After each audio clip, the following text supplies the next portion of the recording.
সাথে যে জড়িত এবং এই ঘটনার যে ওখানে যে প্রত্যক্ষভাবে ছিলেন যে ডিসি মাসুদ, উনি থাকা অবস্থায় এবং ওনার প্রত্যক্ষ পরোক্ষ নির্দেশ বলা যায়, এবং সে তো এখানে ছিলেনই, তার থাকাকালীন আমাদের উপরে এভাবে কোনো প্রমাণ ছাড়া, দোষী সাব্যস্ত করা ছাড়া আমাদের উপর যে আক্রমণ, সেটার বিরুদ্ধে তদন্তের আমরা কথা বলেছি এবং তারা বলেছে তদন্ত করবে।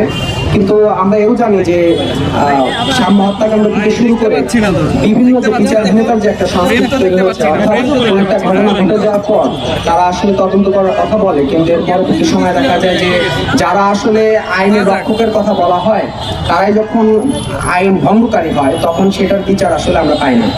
তো সেই জায়গা থেকে আমরা আসলে দেখতে চাই যারা আসলে কি অ্যাকশন নিতে চায়।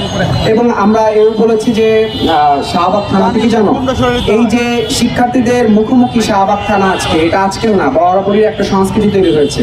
ঢাকা বিশ্ববিদ্যালয়ের শিক্ষার্থীরা যদি এখানে শাহবাগ থানা থাকাকালীনও যদি অনিরাপদ ফিল করে তাহলে তো আসলে সাধারণ শিক্ষার্থীদের যে নিরাপত্তা সেটা বিঘ্নিত হয়।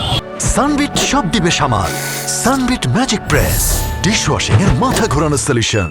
তো সেই জায়গা থেকে তারা আসলে আমরা চেয়েছিলাম যে আপনারা একটা, যেহেতু আমাদের যে মিডিয়ার সামনে যেভাবে নিয়ে আসা হয়েছে, তারাও মিডিয়ার সামনে এভাবে সকলের সামনে বার্তাটা পৌঁছাক যে আসলে নানাজন তো নানাভাবে এটা ভুল বোঝাবুঝি হচ্ছে যে আসলে কেন কি হয়েছে, তারা একটা বিস্তারিত একটা ঘটনা তারা শাহবাগ থানা কর্তৃপক্ষ থেকে এটার ক্ষমা চেয়ে আমরা বলেছিলাম একটা পদক্ষেপ নিতে, কিন্তু জানি না তারা আসলে কতটুকু নেবেন, এটা আসলে পরবর্তী দেখার বিষয়।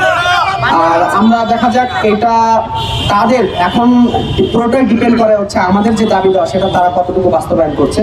যদি এবং একই সাথে বলেছিলাম যে যারা আসলে ঘটনার সাথে দায়ী তাদেরকে অব্যাহতি দেওয়ার কথা, তদন্ত সহকারে তদন্তের মধ্য দিয়ে। কিন্তু এও মনে করি যে আসলে এরকম অব্যাহতি দিয়ে আমরা দেখেছি যে কিছু একটা হলে এরপরে বান্দরবন হিল ট্যাক্সে অব্যাহতির জন্য পাঠানো হয়, অর্থাৎ এই যে শাসন চক্র এটা বারবার এরকম একটা চক্রমান পর্যায়ে, এটা আসলে কোনো রূপ পরিবর্তন হচ্ছে না।